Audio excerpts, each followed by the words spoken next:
Once again, welcome everyone to this webinar on utilizing data to support diverse SMVF populations. We are pleased to have you join us.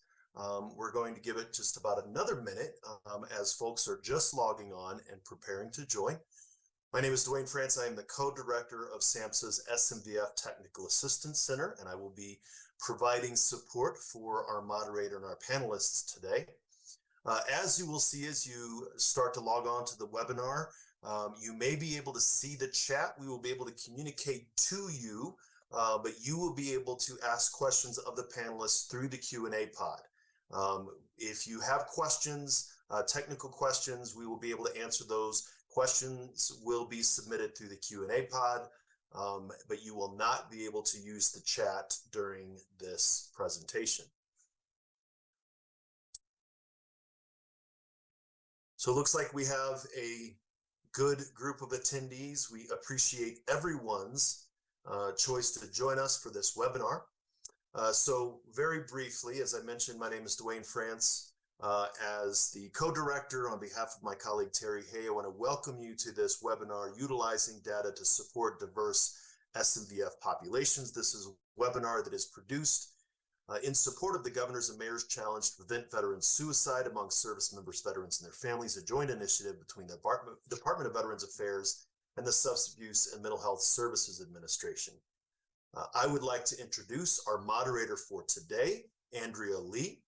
She, her, and she is a health system specialist from the Office of Mental Health and Suicide Prevention for the Veterans Health Administration. I'll turn it over to Andrea. Andrea, hello. Hello, Dwayne, and greetings, everyone. Good afternoon or good morning, depending on where you are. As Dwayne mentioned, I'm Andrea Lee, and I'm with VA's National Suicide Prevention Program, and I help to coordinate all of the Mayor's and Governor's Challenge efforts on the VA side of things. So welcome to today's webinar. We are really excited to be having a conversation around supporting diverse populations among service members, veterans, and their families through data. Next slide, please. So a quick disclaimer, the views, opinions, and content expressed in this presentation do not necessarily reflect the views, opinions, or policies of SAMHSA or VA. Next slide, please. So for today's learning objectives, we hope to understand intersectionality and the need for representation from minority populations within the service member, veteran, and their families, or SMVF community. We hope to offer an introduction to available databases and tools that can provide data related to diverse SMVF populations. We'll provide an example of programs developed using the Military Family Research Institute database, and also provide additional examples of data resources for the military affiliated population. Next slide. So we have a wonderful lineup of presenters for today's webinar. I will not be reading their full bios, but I will provide a few highlights for each of them.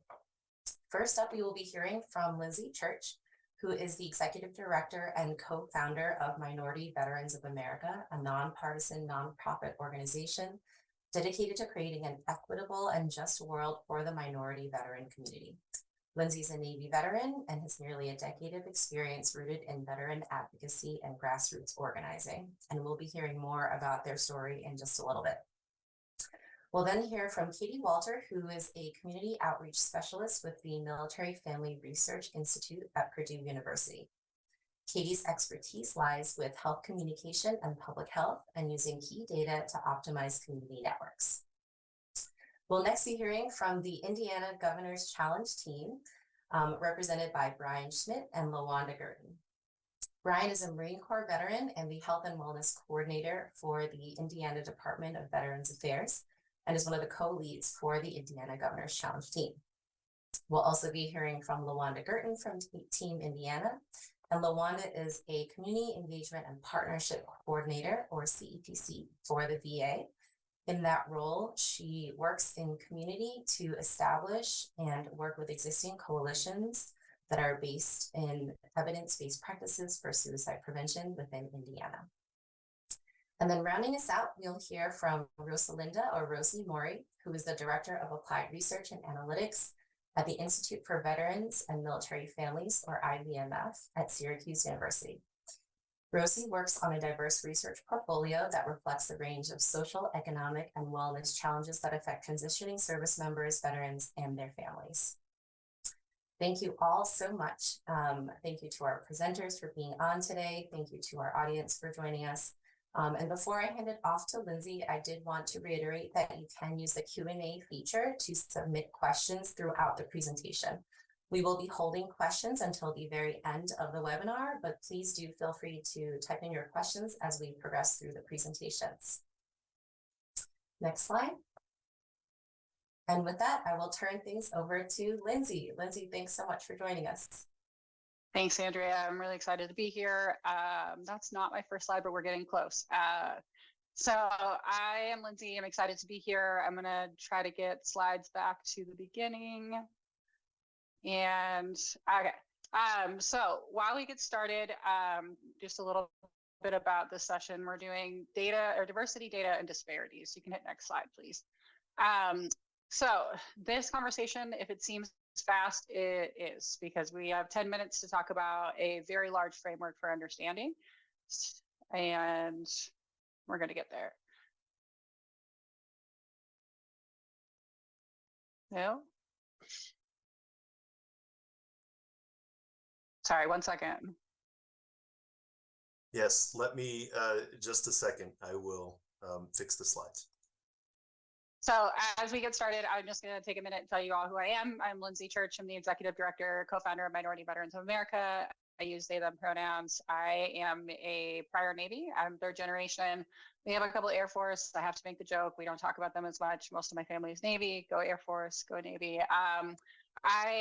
Me and my best friend, Catherine Pratt, started this organization back in 2017 as an intersectional movement of minority veterans. We work on issues related to race, gender, sexual orientation, and religion.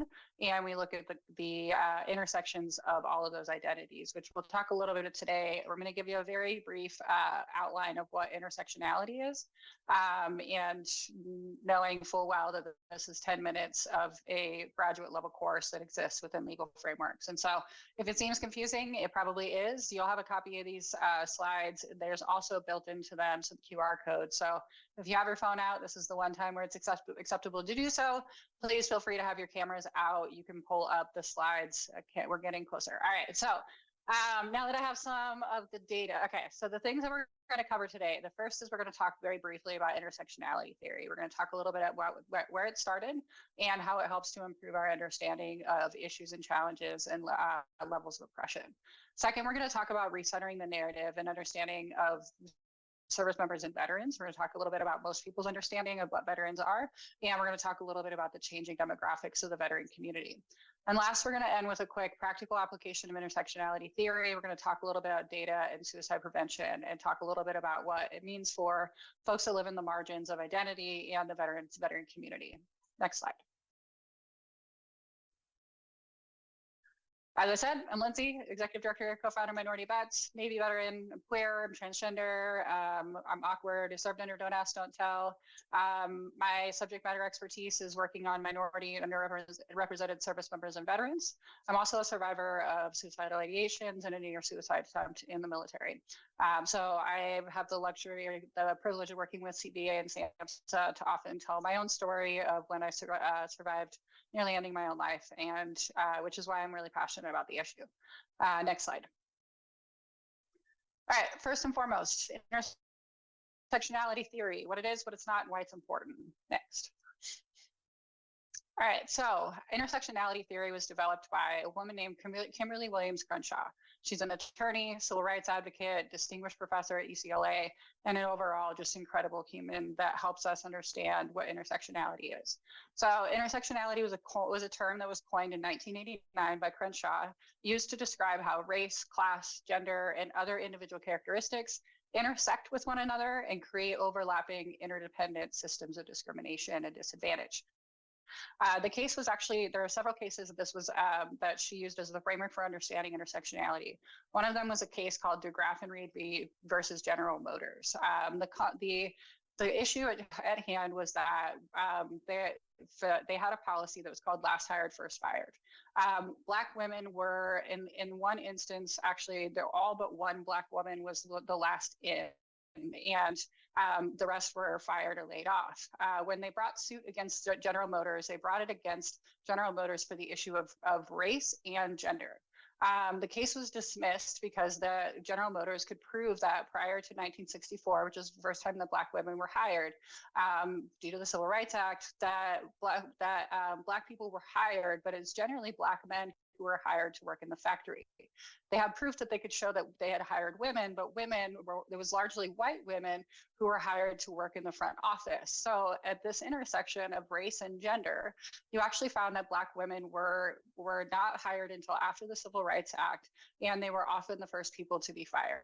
And so this casework actually brought about this understanding that intersectionality is not just oppressive system here, but that these two systems converge to create a very unique understanding and a very unique legal need for people to look at this from an intersectional framework rather than looking at it as interdependent as opposed to existing apart from each other. And so Crenshaw's idea was intersectionality is the compounding and overlapping effects of oppression and what happens at those intersections.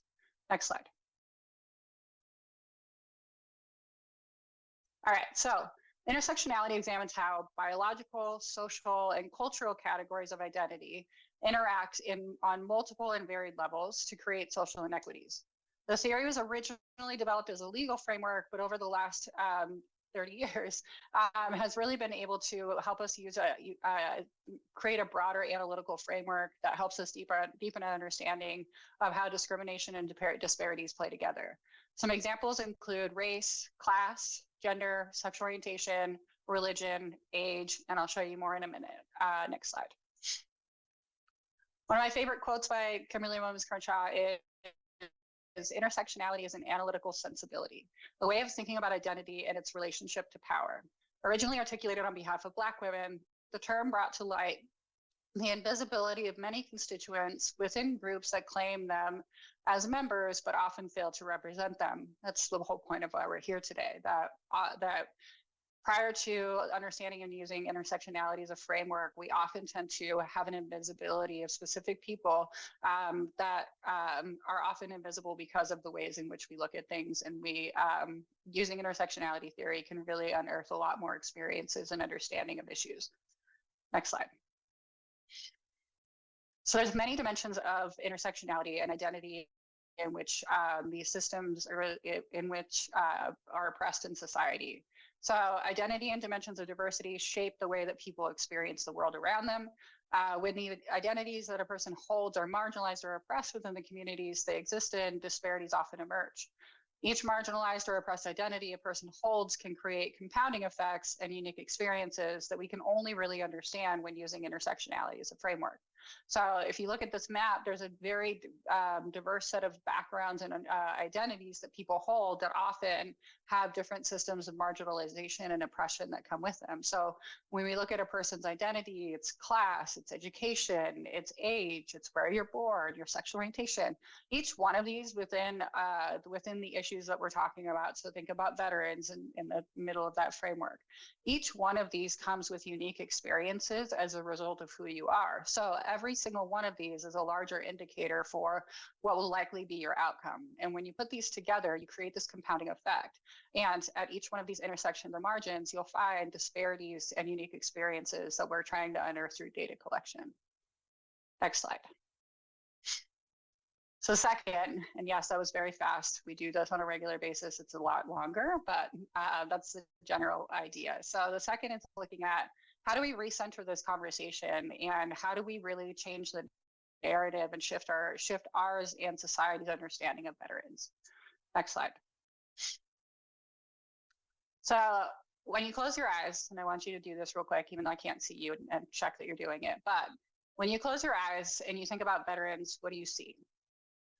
I ask this question in almost every in-person training, and oftentimes the answer is that it's generally a person largely white, largely male, largely older, has that high and tight haircut, has a spouse that has a woman's spouse. They're heterosexual. Oftentimes, there's a very clear understanding of who a veteran is.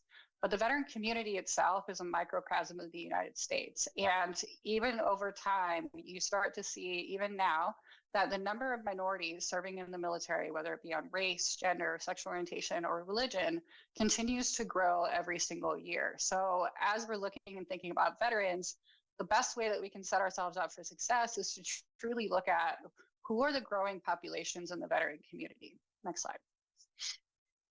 So across the country, according to the Census Bureau in 2021, there are about 16.5 million veterans across the country. This number is down from about 20 million over the last couple of years and now continues to dwindle as the World War II and Vietnam generation are trailing off, and the post 9/11 generation, or at least this war, is coming to a close. So this number keeps getting smaller. But what is also happening, next slide, please, is that the share of gender minorities, racial minorities, sexual minorities continues to go up. This generation of service members is the most diverse on all three of these dimensions that we've ever seen. So women veterans make up about 10% of the population. Among that, there's also transgender veterans, which there's about 135,000 of us, which only continues to grow because policies are changing. Racial and ethnic minorities, much like America, we're getting more diverse racially in our military, and we're getting more diverse in America racially. So this number is going to continue to grow. And the share of population in the veteran community, the racial and ethnic minorities, continue to go up year to year.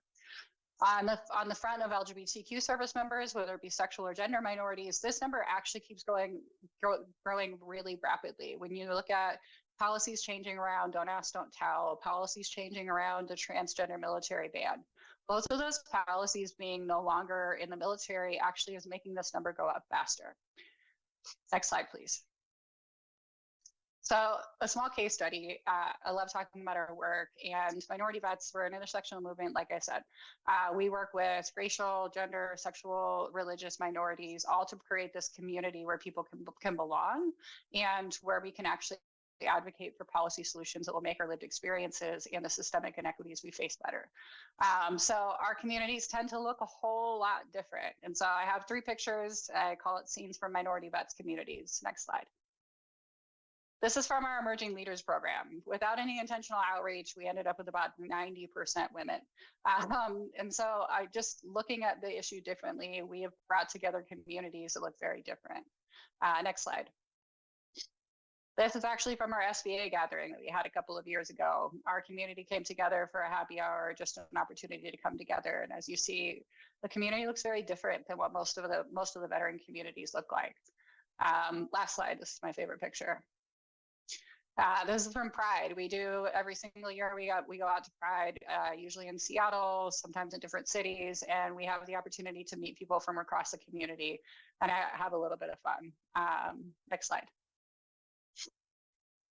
So practical applications of intersectionality. So we're going to talk real quick about some examples of intersectionality as a framework for understanding and why it's important to suicide prevention. Next slide. All right, so it's often really overwhelming to get started. Everybody, the first question people ask is, how do I do this? What do I do? I always say that the best place to start in any problem is to look at data disaggregation. And when you do so, do it with a mind of curiosity. This is always an opportunity when I go into data collection, is always about what can I be curious about today? What are the things that I can talk about or think about differently that will help me to understand this problem differently? So when I start to do it, I begin with the core issue, which is right now where we're talking about suicide. You can be talking about health, homelessness, inequities, all of these pieces, but your grounding force in this particular conversation is suicide. And begin to look at the intersections and who's experiencing differently. So once you started with the high level data, things like race, gender, sexual orientation, then you start looking at it differently and going even deeper. What is the socioeconomic earnings of this person? Do they have a disability? Were they sexually assaulted in the military? What's their national origin? What's the religion? You start to really dig into this data and look at the margins. And the further you go out, the more answers you start to unlock. So the whole point of this exercise when you're doing data disaggregation is all about unlocking just a deeper understanding about who's impacted by the issue that you're looking at so that you can ultimately come to this next question. Next slide. Oh, that's not the next slide. Maybe it's okay. Nope, we're fine. So let's start with why. I think that next slide is in there somewhere. I always go to the very first question is why.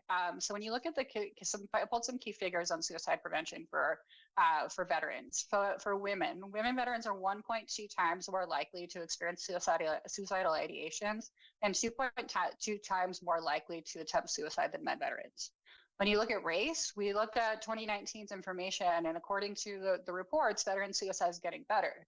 When you start to really break that down, you have to look at veteran suicide is getting better for who? And between 2014 and 2019, suicide rates increased 30% for Black veterans and 16% for Asian, Native Hawaiian, and Pacific Islander veterans. In the LGBTQ veteran suicide realm, the suicide rate for LGBTQ veterans is anywhere from 2 to 7 times higher than non-LGBTQ veterans. So based on these just diversity dimensions alone, you can start to see that there's a problem. Next slide. So when I start thinking about the why is the question that's the most important thing here. Why are these numbers and looking the way that they are? Some considerations that I want to put on your plate to start thinking about. There it is. When we see these disparities, whether national reports, internal data, the first question that you're supposed to ask is why. When you're looking at the why, you can go to the next slide. Some things to consider. Policies. What types of policies existed before or have since gone or like been taken away, such as don't ask, don't tell, such as the trans ban, such as women in combat roles? How do they factor, and how are they maybe impacting the lives of the people experiencing them? What social conditions exist that are impacting that person? Social support, different types of experiences in the world based off of like social classifications. Cultural, are there any specific cultural considerations that you might want to make when you're thinking about this issue? Political, we don't talk about politics, but the political climate is very much relevant to the conversation about especially suicide prevention. When your whole existence is being politicized, oftentimes people internalize that. So is there something about the political climate that might be leading to this particular increase? In COVID, we saw that Asian American suicide rates went up. Well, during COVID, Asian Americans were actually targeted for being bringers of COVID. The political environment that existed very much directly correlates to the experiences people are having in life. So start thinking about what are the political conditions that might be impacting a person's mental, emotional, or physical health. Socioeconomics can't be understated, that what class and economic conditions are a factor in the person's lives. And then last is disenfranchisement. Has the community been legally or socially disenfranchised, and how does that factor into the question or conversation that you're having? This is really important in things like voting rights, housing and homelessness. Looking at the communities and how they've been treated by society is really important. Next slide. And that is the fastest 10-minute intersectionality conversation that I've ever had. My contact information is here. We have a much longer session than we normally do, but there's your 10 minutes of intersectionality bootcamp. Thank you. Thank you so much, Lindsay. And I know we're just barely scratching the surface on this topic, but I think you packed in a lot of really incredible nuggets of wisdom there. So thank you so much for sharing all of that with us. Okay, next up we have Katie Walter with the Military Family Research Institute, or MFRI, at Purdue University. So Katie, please take it away. Thank you so much, Andrea. Like I said, or like Andrea said, my name is Katie Walter. I do come to you all from the Military Family Research Institute, and today I'm going to be talking to you all about Measuring Communities, our data tool. Please, next slide. Specifically today, I'll be addressing 2 questions. First, what is Measuring Communities? And then second, how can this tool really apply to your work? Next slide, please. Before I get started, though, I just wanted to pause and share. Of course, like I said, I come to you all from MFRI.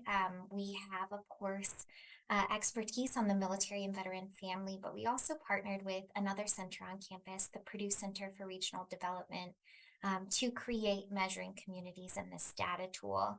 Purdue Center for Regional Development, they really are experts when it comes to how do we visualize data, how do we map data, how do we make this data something that a user can engage with. So again, we've partnered with them to create measuring communities. Next slide, please. Now, first, what is measuring communities? Next slide. Measuring Communities, first and foremost, is a website. So it's www.measuringcommunities.org. But essentially, it's a tool, it's a platform, it's a portal, it's a hub that helps us look at both the people and the places as it applies to the military-connected family across the nation. So it's a tool that helps us learn about military and veteran relevant characteristics based on geography. You can go in and look at data at the state level, at the congressional district level, and also the county level. It's also a tool that helps us learn how communities are changing over time. So when applicable, we do have data over the last 5 years of time that help us look at trends in data. It's also a tool that helps us learn how communities compare to one another. So you can look at data at the state level for Indiana and compare that to Illinois or the Congressional District 1 and Congressional District 2, for example. Next slide. Measuring communities can also be applied in a number of ways. You can use the data in measuring communities to identify gaps in support. You can use the data to build or adjust programming when you go into measuring communities and see, okay, what are the needs in my community and how do I best serve them? You can also use measuring communities as a platform to share information with others. One of the things that we try to do in measuring communities is have the option for you to download data. So you can download data into an Excel spreadsheet. You can print maps and snapshots because at the end of the day, we really hope that you're using measuring communities to make evidence-informed decisions in your community to best serve your military-connected family. Next slide, please. So the data in measuring communities is funneled through one of our 10 domain topics.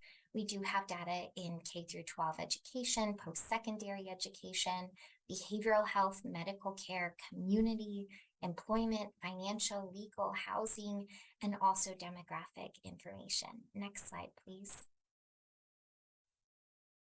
So say, for example, you go into our demographics domain, like you're seeing on this slide here, then you will be able to see a list of our data indicators or data sets. Across measuring communities, we've got more than 60 different data indicators, and these data indicators do come from more than 30 different data sources. So for example, they might come from our partnership with the National Guard Bureau, or they might be something that we mine ourselves from the US Census Bureau.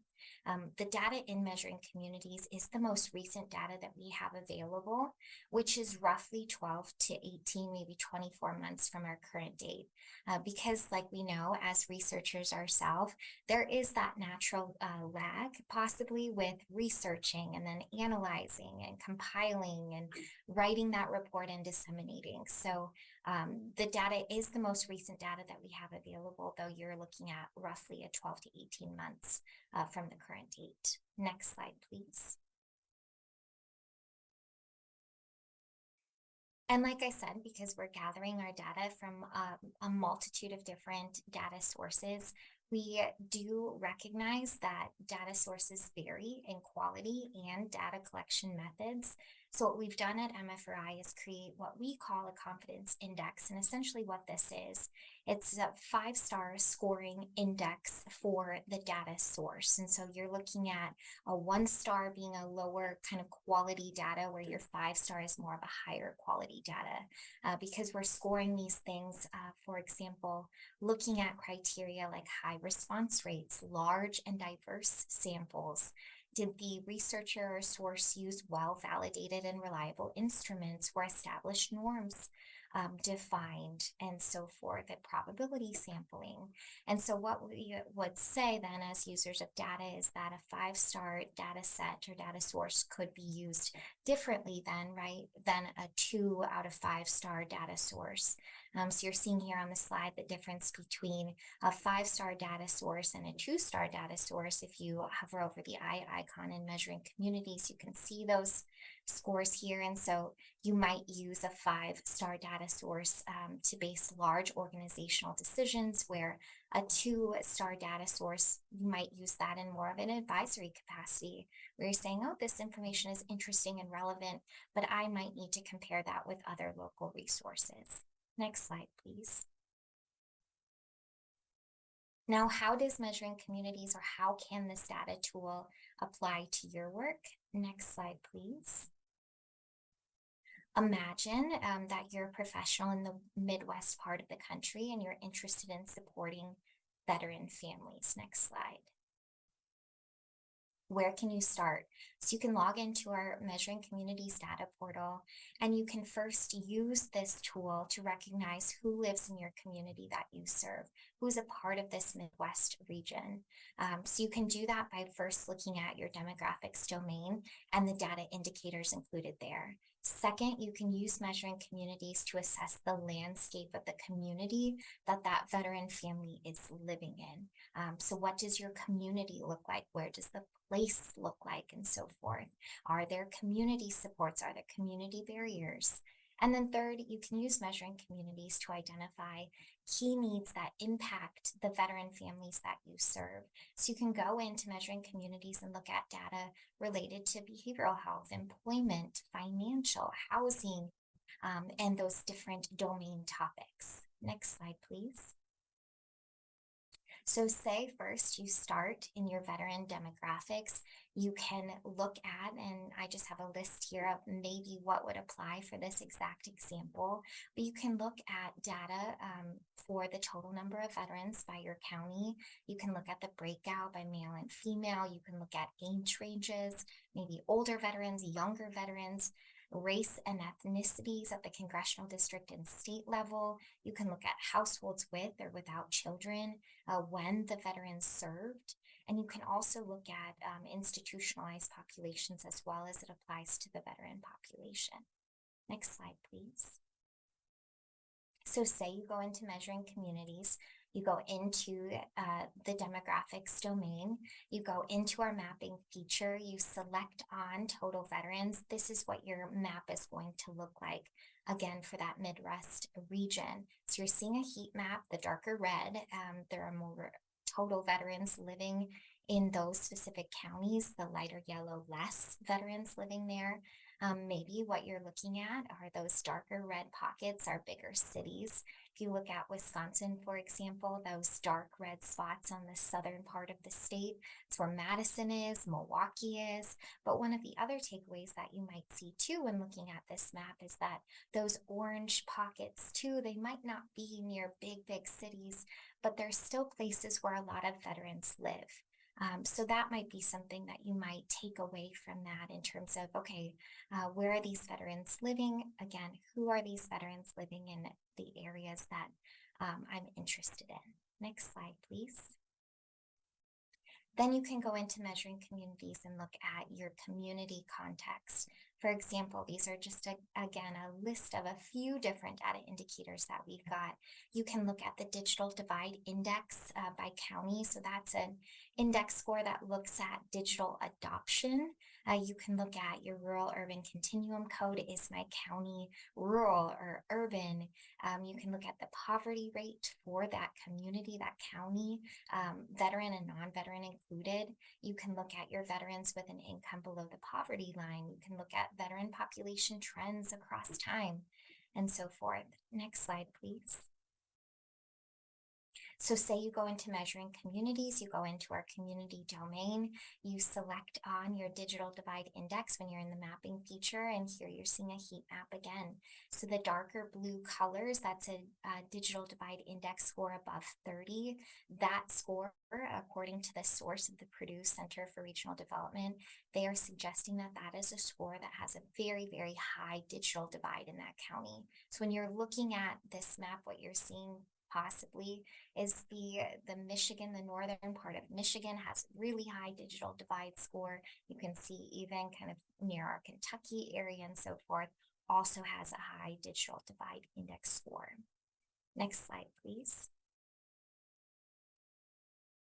So one of the other things that you can do then in terms of going into measuring communities and exploring the data is starting to identify some of these needs. You should have a list of all of the different data indicators that are included in measuring communities. These are just a few here, but you can go into measuring communities and see behavioral health needs. There's the STAR Behavioral Health Providers Registry, which is a list of providers such as counselors and therapists that have gone through a specialized military culture training. You can look at that list by county. You can see, of course, your veteran suicide rates and counts, unemployment rates for veterans, even broken down by age ranges, employment support facilities, households on SNAP benefits. You can look at your veteran median income, homeless data is in here from our point in time count. You've got veteran disability ratings and also educational attainments that might be of interest. Next slide, please. So say again, you go back to our example of you're someone who is interested in supporting veteran families in the Midwest area. So what could you do? So these are a few ideas for using this data to make informed decisions. First, of course, you can explore pockets of the Midwest with large concentrations of veterans. We looked at a map that had total veterans breakout. You can also look at maps with women veterans, with younger veterans, older veterans, veterans of specific races and ethnicities, with children, without children, who served in varying eras and so forth. The second thing that you could do as well is identify communities with a large digital divide, and then also understand whether this divide is mostly due to broadband infrastructure issues or socioeconomic variables. One of the things that you'll see in measuring communities when you explore the digital divide, for example, is that this divide score also has a public health lens through it. So you're looking also possibly at broadband infrastructure issues that has to do with the literal wires in the ground or other socioeconomic variables. So there's a score for socioeconomic, and there's also a score for broadband infrastructure that make up this digital divide index. You can explore more of what the reason might be behind a large divide in certain communities. And then 3, you can also begin to detect needs that impact veteran families. I was trying to do this throughout this presentation, though there's way more information that you can gather in measuring communities. For example, you can see possibly a lack of SPHP providers in an area, so a lack of providers with military culture training. You might see, for example, high veteran unemployment rates in certain counties compared to other counties and so forth. Next slide, please. Thank you so much. I hope I piqued your interest in measuring communities. And if you've got any other questions for me, my email is there. Thank you Andrea. so much, Katie. Thanks for sharing all that information. And there are lots of questions coming in through Q&A. So please keep those questions coming. And excited to next slide hear from our next set of presenters. We will be hearing from the Indiana Governor's Challenge team, Brian Schmidt and LaWanda Girton. I will turn it over to you, Brian and LaWanda. Thanks so much. Thank you, Andrea. Hello, everybody. Brian Schmidt. I'm the Health and Wellness Coordinator with the Indiana Department of Veterans Affairs. I'll take some time to go through a few slides, and then I'll pitch it over to LaWanda. She's a great partner of our Indiana Governor's Challenge team and one of the VA CEPCs. It's also great to follow up Katie. Amazing to have so much Indiana representation here. We're very fortunate to have the Purdue's Military Family Research Institute as a partner within our Governor's Challenge team. And I just want to take a second here first to go over our first slide here. And we're here in regards to data, and I wanted to speak in relation to, you'll notice our slide, service members, veterans, and families and caregivers. You know, we have a higher amount of caregivers in our communities, and we've decided to alter that on our own to be more inclusive and to kind of expand who we're reaching out to within our communities as well. And you'll notice here within Indiana, we're not representing any one agency or organization or nonprofit. That's why we have this unique logo of Join In, and those 3 bars representing all the 3 priorities of the Governor's Challenge as well. So yeah, I just wanted to kind of lay that premise here. Next slide, please. And so within our Indiana Governor's Challenge, we're really relying on our VA CEPC counterparts. They're the ones that are out there forging relationships with all the different community coalitions throughout our state. You know, Indiana is a state made up of 92 counties. That's 92 personalities. I believe right now our VA counterparts have a total of 66 existing coalitions throughout the state. So really almost impossible for us to saturate our market all at one time. So we're really relying on them to help guide us that path on where we start and utilizing that data. And so first we want to be able to introduce our plan to our community coalitions, right? And that plan is going to be customizable because every single county has different needs, especially to what Katie was speaking to earlier. So we want to be able to provide them with all the information, tools, and resources that are available to them. And with that, we want to be able to inspire them. You know, we're working with a lot of different nonprofits and so forth. So, and as a lot of you are well aware, I'm sure that a lot of the community coalitions that we may work with, you know, might have 30 or 40 participants on their monthly meetings, but really there's probably 2 or 3 people that are really getting down into the business of doing some of this work. You know, so we want to be able to provide them with all the knowledge and tools that can inspire them to pick the things that they can choose to go after and implement within their own communities. And on top of that, we want to help to provide that data as well. So I'll get into that a little bit here in the next couple of slides, but we want to help them interpret that data to help the best decisions to be able to move forward within their community. And then finally, we want to invest because, you know, talk is talk, but we want to be able to back this up with some funding, and excited to announce through the work that we've done so far with our Governor's Challenge. For our next fiscal year, we're able to have $1 million, in the following year, $1.25 million that we're able to grant out to the community coalitions for these efforts that we're going to be presenting to them within the scope of our Governor's Challenge. Next slide, please. And so the data, you know, that's what it's all about, what we're here about today. And so as you'll see Purdue's logo right there, the Military Family Research Institute, amazing partner of ours. We've worked with them to develop a community risk index tool. And so what that's going to help us do is provide some of that data that we're going to be bringing to these community coalitions that I mentioned. But what's important about that is, as I'm sure a lot of you are well aware, you know, if we were just going to look at the data or some of the numbers, frankly, we would be like, oh, well, we're going to choose Indianapolis, or it's going to be our larger counties. But those tend to be the counties with a lot of the more resources and services available. So what this tool is going to help us to do is going to help us choose those counties where it makes the most sense based upon it, by educating ourselves, and where it makes the most sense with that data. As you'll see within there, we're going to use the presence of the SAMHSA mental health and substance use facilities, behavioral health, the digital divide index score, educational attainment, poverty rate, rural access continuum.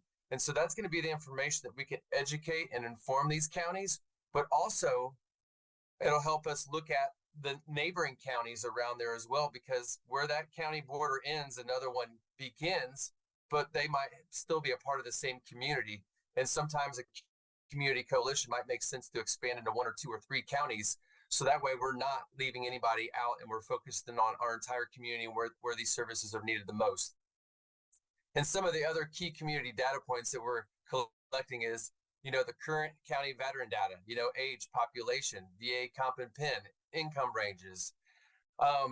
Indiana has the 4th largest National Guard population in the country. And so, as I'm sure, again, you are all well aware, the way that we engage the Guard has to be sometimes completely different from those that are active duty or veterans as well.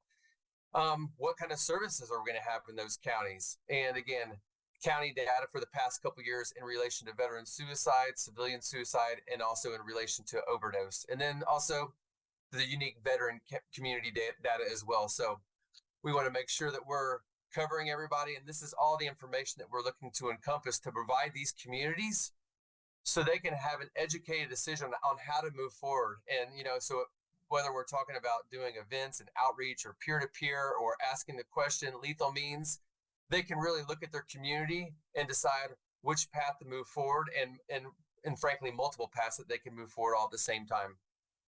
Next slide, please. Okay, and resources. These are another things that we want to bring forward to these community coalitions. So within our coalition, we are also, within our Indiana Governor's Challenge team, we're hiring 3 new positions, and we're going to have a position within IDVA in our agency as a prevention specialist, and we're going to have a position within Department of Health as a postvention specialist, so someone that's going to be out there working, developing loss teams and so forth, and then also a position that we're funding within the Family and Social Services Administration. So they're going to be working along our counterparts quite a bit. So for instance, within FSSA, we're going to be able to bring all these different resources within to those community coalitions. So again, it goes back to the data, the information that we're providing to them to help them carve that path forward and give them the most likelihood of success. And so, yeah, next slide, please. And so right here, what we're looking at is our SMS journey. And this is done through our partner, K-Launch. And what this is really goes into our QR code system. So within our QR code system, and just from that veteran scanning in there or a family member, from that phone number, we're going to be able to geotag that location. We'll be able to find age, gender, education, household income, dependent children, ethnicity, marital status, and home address as well. And so with that, we're going to be able to compile this data and be able to provide to the community coalitions information that's relevant for what their objective is. Obviously, there won't be no PPI information within this, and so you'll see here on the left, did you serve in the U.S. military? Are you still serving? Do you have a family member that served? Because asking the question and doing it differently is crucial in finding these veterans, because a lot of veterans, especially after COVID, that might be going through certain struggles, might be isolated or removed from their community. So it really does take engaging the community to find these veterans that are not connected to the VA healthcare services, et cetera. And so this SMS journey that you're looking at here, there's going to be an automated response when they scan into it. Thank you for joining in. Did you serve? Were you active duty, National Guard, reserves, or are you a family member?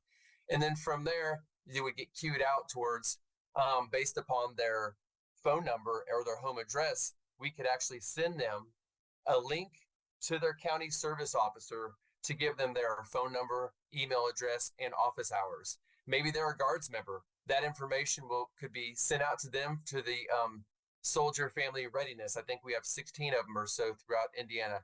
And then so forth with, if they did serve, we will find out their branch of service. So then, for instance, Camp Lejeune and the water there. So then we would know that we need to target certain Marines in that age range to send that messaging out. And then also we'll be going to be able to do periodic wellness checks, links to health links, family resources, some of the different barriers to help seeking, and also that data tracking as well. So this is going to be a great tool that we're going to be utilizing. So for instance, we have a community coalition that's going to have a vet to vet meetup, for instance, and maybe monthly they do a coffee meetup. And so the group leader of this coffee meetup can just simply scan everybody in there, and then we have the information of how many that we had attend that one event. And then we can also promote that event based upon the zip code or the radius that we might want to pick to promote that event to specifically. For instance, maybe there's a hiking group meetup or like Team RWB that goes and does runs. So for instance, there could be a rainy day and that event needs canceled. That leader can then utilize this messaging system that we'll have to send that out to the group to say, hey, the event's canceled today, same time next Saturday at the park. And so just those are some of the examples of how we're going to be utilizing this SMS system here. Next slide, please. And so, yeah, here's how we're going to be measuring that success. I spoke about it a little bit, but those QR codes are going to be tracked at that county level. So, you know, whether we're going to have, for instance, Ivy Tech, which is one of our higher education partners, we'll be able to track all the scans in. We'll be able to tally those, and that's some way that we can measure that success. Sending out the group communications that I had mentioned to in relation to like a coffee meetup or a hiking group, and also with asking the questions. You know, we can put out different surveys and trainings that we can gauge that type of involvement going forward as well. Next slide, please. And so, yeah, that's the end of my slides here. And I want to make sure that now I pitch it over to LaWanda Gurton, and she's going to discuss a little bit about the great work that she's doing with her community coalitions. Thanks so much, Brian. Yes, LaWanda Gertz, I'm the Community Engagement Partnership Coordinator for the VA, and I have the pleasure of speaking with you all about how all of these numbers and facts and data and information actually is implemented on the local level when we are dealing with coalitions. In a brief time frame here, I'm going to give you two of the coalitions that we are working with via the Governor's Challenge. One of those is actually the Black Psychologist, and they are working in tandem with the Sister Soldiers Network. This network of individuals and community partners has come together, and they are going to begin to utilize really heavily the Black psychologists in order to serve the community. So we've looked at the data as it relates to particularly the Black community, the African American community, and they have decided that they're going to do things such as healing circles. Healing circles gives those individuals, members that are veterans, to actually come around in a circle and begin to use their own voices as it relates to their healing. The beautiful thing about this is, one, we can utilize, as Brian just showed you all, the system with the QR codes, and then we can begin to gather information and data from those individuals that are participating in those healing circles. In addition to that, one of the initiatives that they have undertaken here in Indiana is the Black Barbershop Initiative. And they are focusing in on those individuals who are participating in that initiative in the barbershops who have served. As we all know, yes, individuals that have served, they are just a part of our community. They're walking around every day, going to the barbershop, going to the salons, going to the grocery stores, just working. And so we will be able to assist in capturing that information, not only from a physical standpoint. They are going to have all types of different physical screenings that they will do there. Also, this time we'll be working on mental health.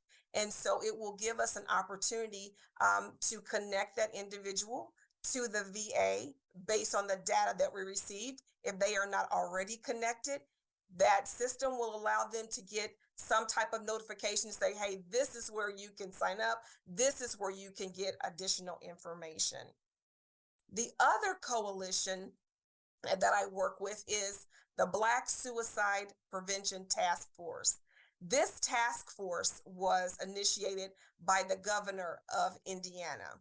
And as you all know, when we think about a task force, typically it comes down, they say, this is the topic, and this is how I want you all to work on this specific topic. Well, not for our governor here in Indiana. He said, yes, Black suicide is an issue here. However, I want the community to embrace it and then come together and get a plan as to how we're going to tackle this. So with that being said, we were able to utilize data from our own measuring communities. And in doing so, they were able to really look at how to formulate their mission, their vision, and then even more importantly, that problem statement came directly out of data, which was phenomenal. Then, as the coalition began to build out their committees, they had the advocacy committee, they had the faith-based committee, they had the loss, they called it family support for those who have lost family members to suicide that have served. In addition to that, and so as we begin to formalize those committees and data and policy, we started looking at, again, the data and realized that we were missing a committee. And so then the youth committee was actually formed based on information and data that we got from measuring communities. Indiana, suicide as it relates to teens is increasing. And so then that committee was actually added on. So all of the data and the information that we glean, it helps us at the coalition level to make informed decisions. One thing that I do want to say about the Indiana Department of Veterans Affairs Governor's Challenge is that even as we begin to identify, Brian was talking about the funding that could be available. We said, okay, what types of categories do the individuals that comprise of these coalitions need to be in? And we started talking about law enforcement, LGBTQ, mental health agencies, faith-based. We started talking about a lot of different entities that should be a part of these coalitions in order to have good representation and voice at the actual table. And so there then was another dialogue, and this is where the data and the intersectionality became a reality as it relates to coalition building. All of the coalitions, of course, are going to have individuals that are from the community that are represented. However, we begin to see for those that were focused in on Black suicide, focused in on tribal suicide, some of those key stakeholders were not as readily available to these populations based on the disparities as they had been to some of the other coalitions that were being established in other areas of Indiana. And so very quickly, our governor's challenge regrouped and said, let's look at this list again, and let's make sure that there's some equitability here. And then not only that, let's begin to make these introductions so that those coalitions are sustainable and they have representation who can be allies with them as they work on suicide prevention for the disparity of these populations. So that's just a few examples of how this information translates down to the local level as it relates to our coalitions. Thank you. Thank you so much, LaWanda and Brian. So much great information shared and examples, both at the state and the local level there. I particularly loved the information you shared, LaWanda, around the Black Barbershop Initiative with the public health background. Anything that involves like barbershops, salons, and libraries, I'm sold. So thanks so much for sharing all of that great information. Okay, and rounding us out, we will be hearing from Rosie Maury, who is with the Institute for Veterans and Military Families, or IVMF for short. Rosie, just type in there. Hi. Hi, I'm here. I'm having video problems and I'm messing with it while I'm speaking, and I'm hoping my video comes on. So, but I'm going to continue on with the presentation while parallel double duty and doing my video, playing with the settings. But welcome everyone. I am the last one speaker in a data-rich discussion. So hopefully, you were informed and hopefully I'm able to provide a little more additional insight. I will also add, I'm here representing upstate New York.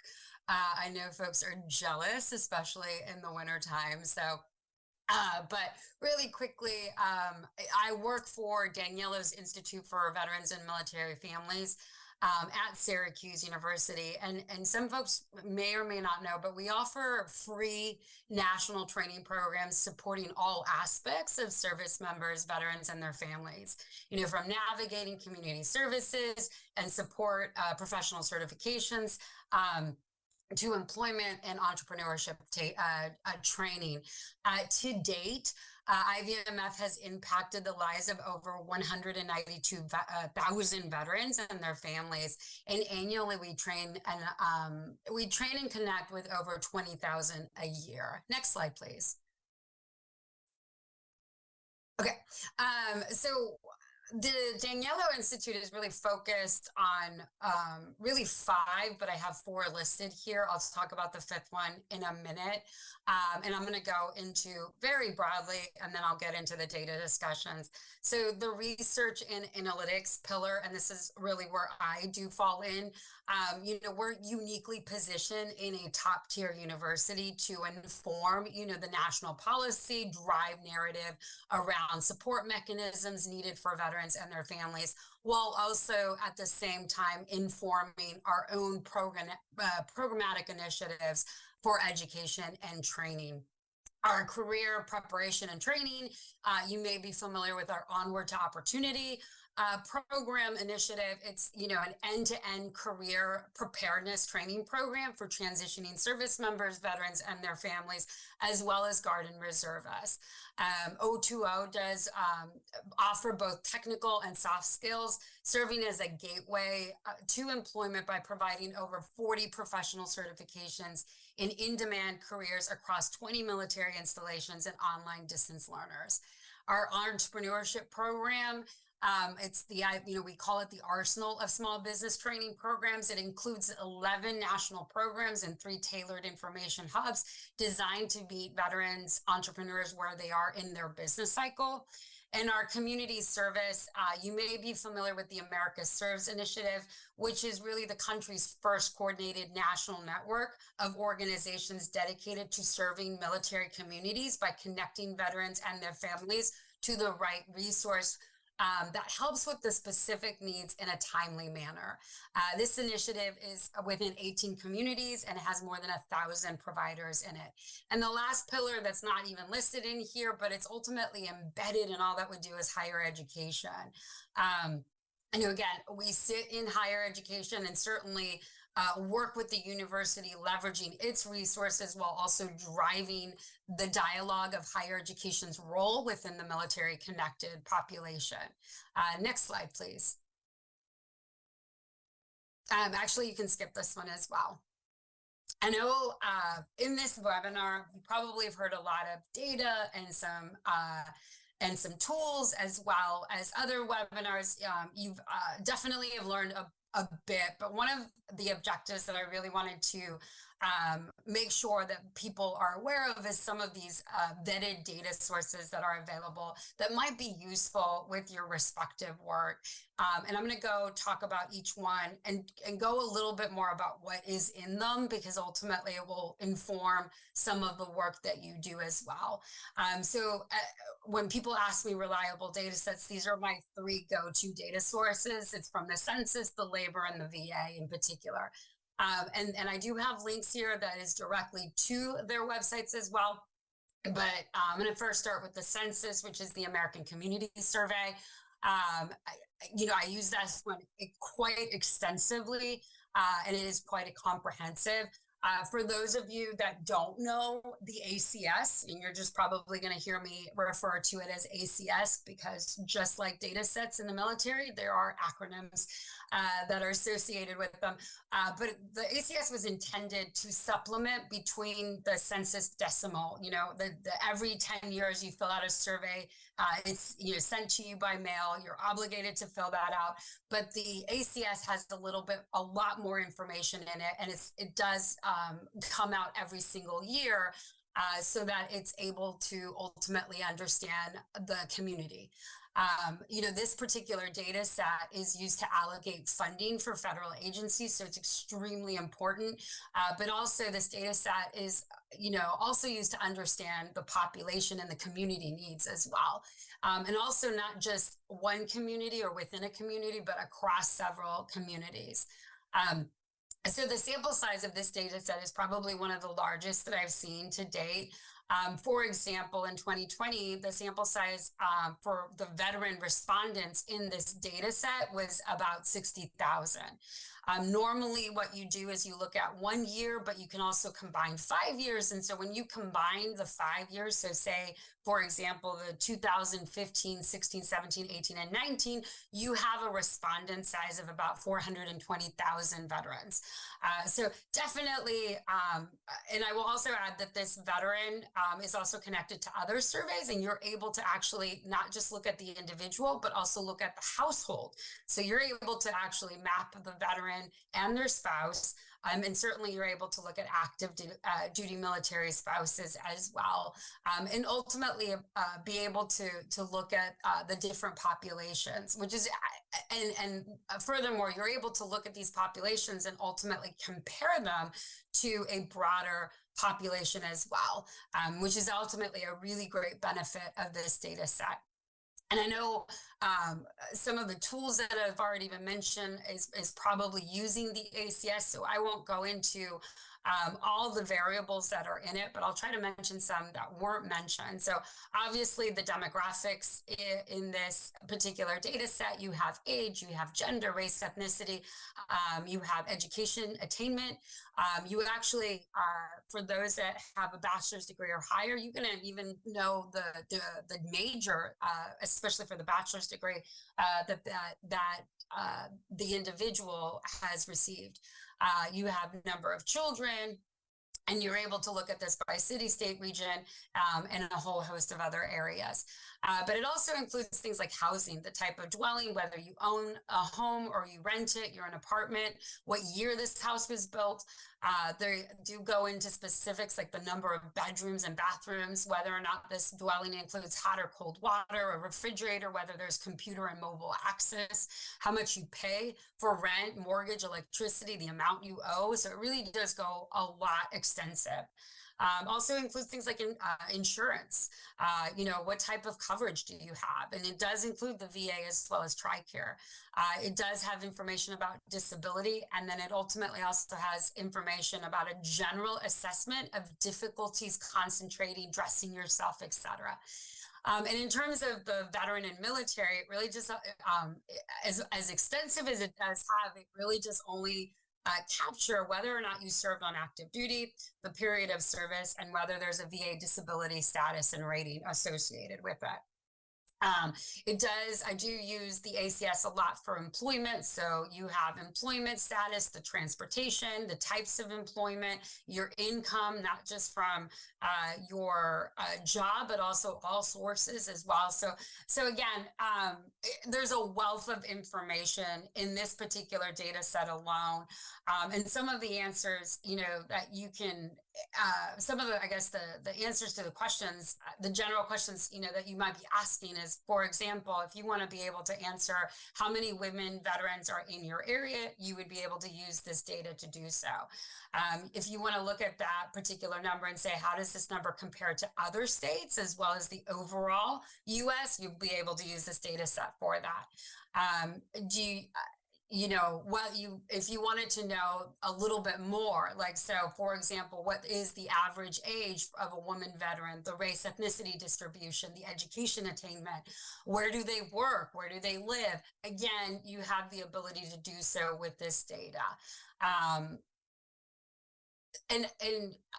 Although I do focus a lot on employment, and there is some health and wellness related questions in the ACS, and it's not used for that purposes. I think Lindsay had mentioned this, and a few folks have mentioned that there's been a number of studies that have talked about that correlation between employment outcomes and health outcomes, as well as access to healthcare, housing, and so on. So I think some of this information ultimately provides a little bit more holistic information, and certainly can help you as you develop your programs and in your initiatives by understanding the mitigating factors with that.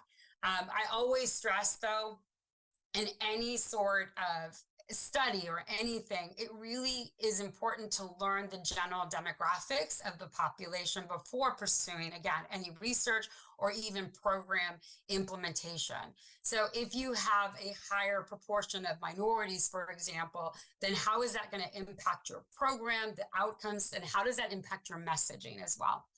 I know I'm going to probably going to go really quickly because I just looked at the time. So the next one is the current population survey. This is another one that I do use extensively. This is a monthly service, and it is ultimately the labor force statistics that is used by labor. It is a joint effort between census and labor. This does go back historically, very way back. I know that I've certainly focused a lot on entrepreneurship, and I was looking for data in the 70s. I was able to go back to this data set and be able to extract the self-employment rate for veterans in the 1970s. So historically, this provides a wealth of information as well. One of the things too that the census and the labor does is that because they have these supplements, they're able to collect several supplements. So it's not just this data set, but they also have a veteran supplement that is often collected in August. And then they have an annual social and economic supplement that has a lot of employment, more in-depth employment information that is usually collected around March. And you're able to actually combine these supplements with this particular main data set and have the ability to analyze it, especially across specific topics as well. I will also say the veteran supplement does have information on TAP participation, and it has more information about military service as well. So they do ask whether or not you were deployed during combat, and they do ask a lot more about service-connected disability. And then the last one that I will mention that I think has already been mentioned is the veteran population. It's really used to provide estimates and projections for veterans. They do update this one quite frequently. So you're able to take a look at this data and ultimately estimate how many veterans in this particular area that you will have over a period of time. They do look at that by county, by age, gender, period of service, and race. And I think, as Lindsay has mentioned, as the overall population decreases, I think it's important to start looking at those estimations, especially over time within various subpopulations within the veteran community, because that will be growing over time. Next slide, please. Some of the general health data sets, and you may have heard about them in other webinar sessions, but these are the two that I do actually frequently use a number of times. They both collect a variety of information specifically on health-related risk behaviors. I know that the BRFSS also has a youth data set as well. So you're able to understand those trends within a younger population.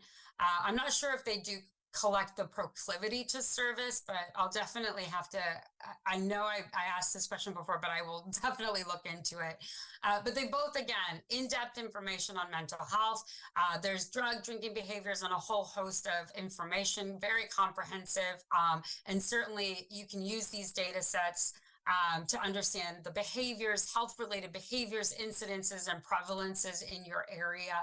I do suggest if some of the ability or some of the details to do the advanced analytics, to partner with a higher education institution or someone who has experience to explore these questions further. Next slide, please. So some additional data sets, and we've already talked about Purdue, so I won't have to go into that one as well. But one in particular that I do want to mention is the Penn State Clearinghouse. This particular data set is a longitudinal data set, so it's following post 9/11 veterans that separated in 2016 over a period of time. And again, most data collections don't even include a longitudinal aspect, but this one actually does. And it is by far one of the more extensive data sets that I've seen, that it collects information about employment, education, health-related, legal, and a number of other areas. And it is ultimately still an active project. So you can even partner with Penn State to include a set of questions that you might be interested in. And certainly if you have data requests, you can, I know on their website, you can certainly submit for data requests if you're interested, and they'll be able to provide those data analysis for you as well. I'm going to be talking about IVMF our resources and tools in the next slide. But I did actually just mention the CNAS State Veteran Benefits Finder because it is a really cool tool of understanding the benefits that are allocated in every little state as well. And CNAS actually does have other data tools that I don't have listed, but a really good source of information. Next slide.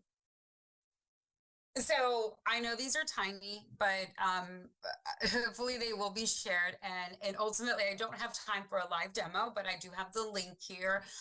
One of our missions at IVMF is to pull together data and resources and make them publicly available and accessible to you. And I think this is higher education's inherent mission overall. And that's why you're going to see a lot of data tools, especially from Purdue and others, that ultimately have that as a resource for you.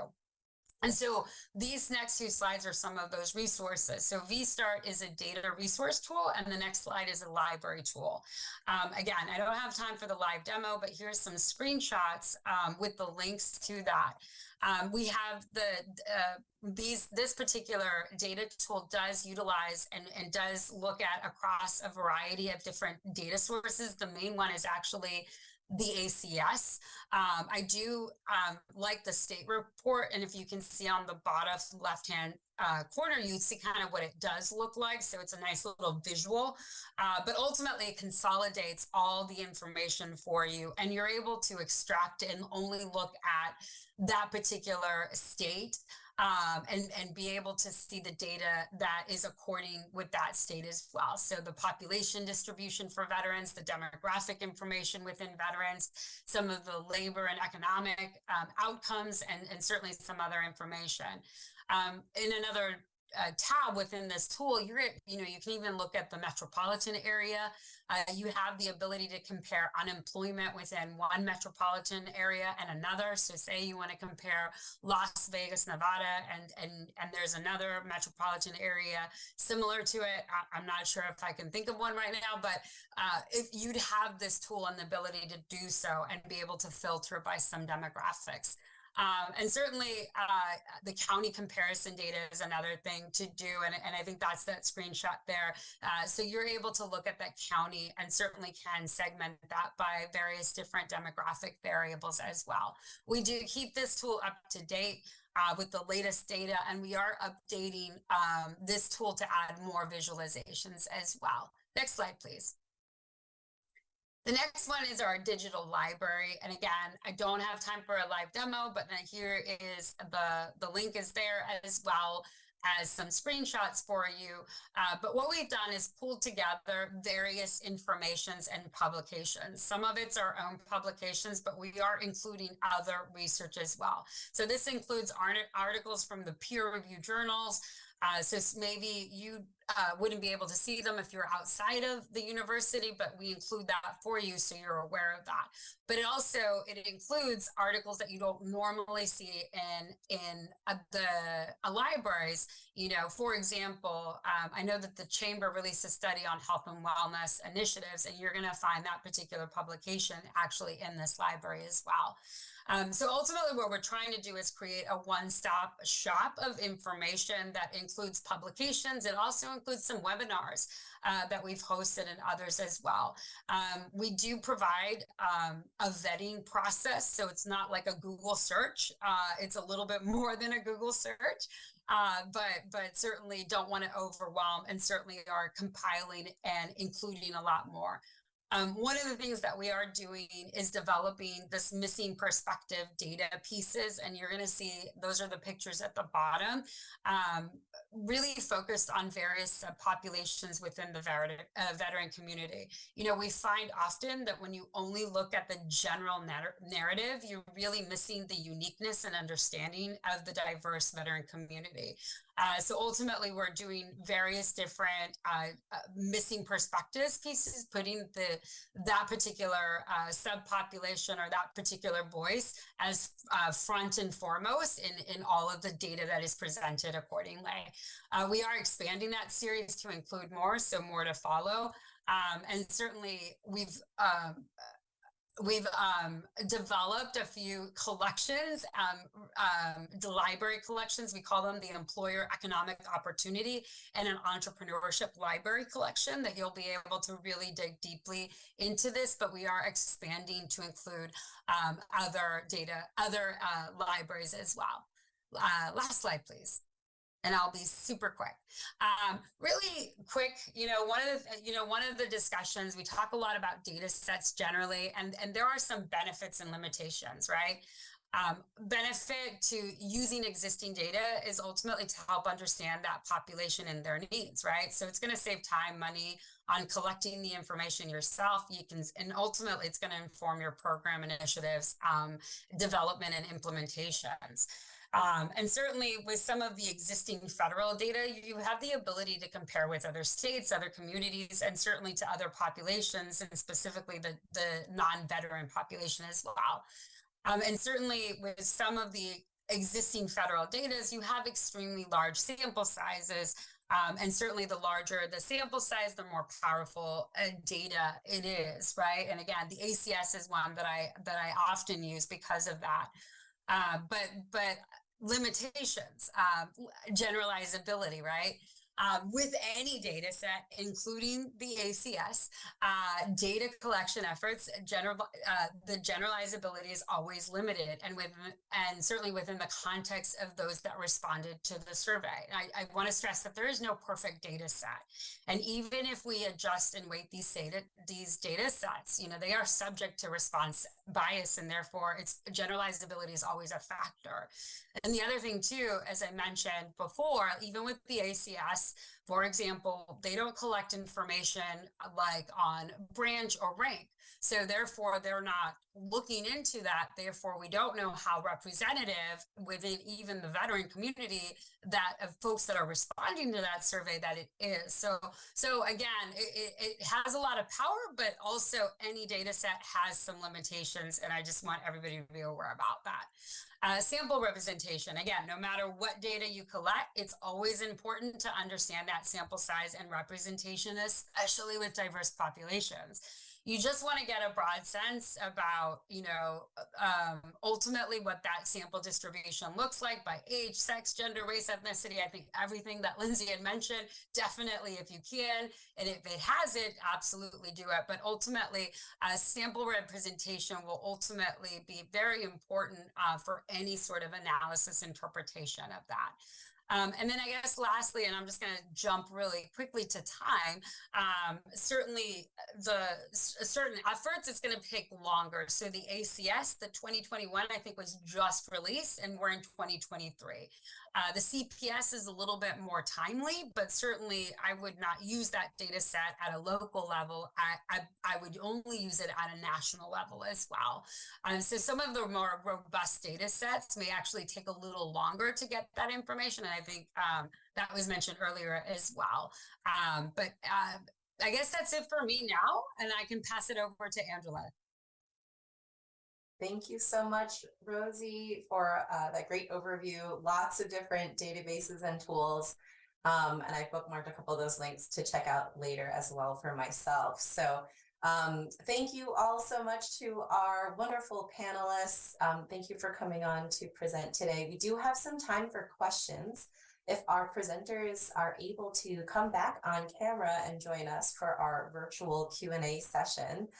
Thank you so much. And thanks to all of the folks in the audience who were submitting Q&A through that Q&A feature. Gotta love technology. Some, a lot of good things, some bad, not all good, but thank you all again. I'm gonna go down. I think we have time for about one question per presenter. So going to circle back to Lindsay. I think there was a great question around does Minority Veterans of America offer intersectionality training in person or online, or do you know of another resource that folks might be able to go to learn more about that intersectionality concept? Yes, we do. My session is normally more than 10 minutes. Like I said, it's a very large theory for understanding the world, and it's normally more than 10 minutes. So we do training on intersectionality. We also do program design. We do different communities, so subpopulations within the veteran community. I can't drop my information in the chat, but I'll ask Dwayne too. So if you want to reach out, we do training. We do individualized training. We also do annual training. A little plug, we have an Equity, Inclusion, and Justice Summit, which is October 6th through 8th, which is literally all of this. So if you're interested in coming to Seattle, we have our summit coming up as well. So we do training throughout the year, and we can do individualized training for anybody that needs it. Awesome. Thank you so much, Lindsay. Next question is for our Katie and our team. How can Governor's Challenge team members find their measuring communities member ID or their code? Of course. So you should have a snapshot from SAMHSA, and in that snapshot, I think it's on the second or third page in the data section paragraphs. You should be able to see your member ID. If you cannot find that in the snapshot, you can of course reach out to me. I'll ask Dwayne as well to post my email in the chat. We do also just want to say, I know there were a few questions about whether Measuring Communities is a free resource. It is, it's at no cost. So I just wanted to make that clear as well. Thank you, Andrea. It's perfect. Thanks so much, Katie. Yes, good point about the free resource that is available there. And then going on to our Indiana team, such exciting updates. Thank you again for sharing all that you have going on. I know there was a lot of other discussions taking place via the Q&A feature there. I was hoping if you could share briefly, how did you obtain funding and how you got your program off the ground, knowing that it is a complex story, but would love to hear just a little bit more about that. Yeah, absolutely. So one of the things that our director, Dennis Weimer, did a little bit differently is when we started this process, and we've recently gone from the kind of planning phase to implementation phase. So we're really just getting going with some of these pilot counties. And so I'll be excited to report back once we've had some great success. So what we did when we started our program was, even though we knew specific agencies within the state that we wanted to be a part of our Governor's Challenge team, we were thinking about agencies that touched a lot of veterans in the work that they do. Department of Natural Resources, unfortunately, Department of Correction. Let's just see here. So DNR, BMV, etc. Indiana Criminal Justice Institute. So what we did is, even though we knew who we wanted to invite from FSSA or DOH that would be a part of our team ongoing, we crafted a letter that we sent out to the agency heads of all of those agencies and invited them to come to learn about this process that we were going to embark on. So that way we got buy-in from them.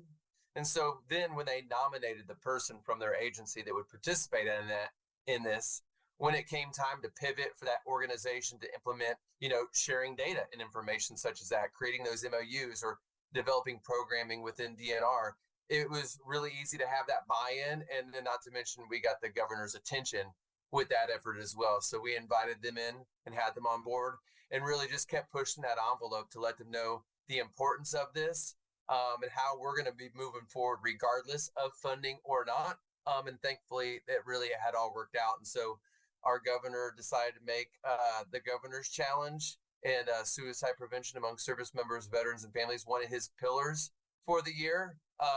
So yeah, it all just really kind of worked out well. Thanks to, I think, all the great people that we invited in, because we didn't just take the path that we wanted. It was a collaboration of the great work that the VA and those CEPCs were already doing previously. I was in a previous position as a district service officer. I was working with LaWanda's counterpart, Dr. Lori DeYoung, and developing some coalitions just in the counties that fell within my catchment area at that time.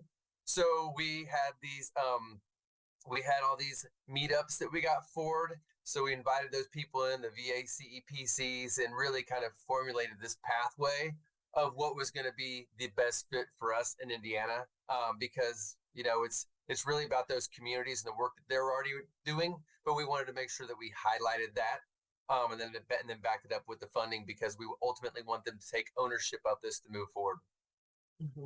That's great. Thank you so much, Brian. And I love that the community grassroots focus there, and really the community driving the work. And that's a lot of what this work is all about.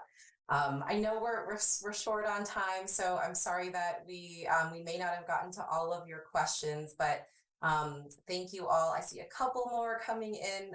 We'll make sure to circle back and get all of these addressed.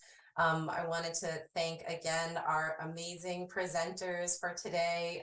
This is, if we were in person, I know it would be like standing ovation, lots of rounds of applause. So thank you all so much for joining. And yes, please, if you do have additional questions, please also feel free to reach out to the TA Center here, and be on the lookout too for more information coming out regarding this topic. Thank you all for the great feedback in the Q&A. There's a lot of gratitude to our presenters via that feature. So thank you again all for joining. Have a great rest of your day, and we will talk again soon. Take care.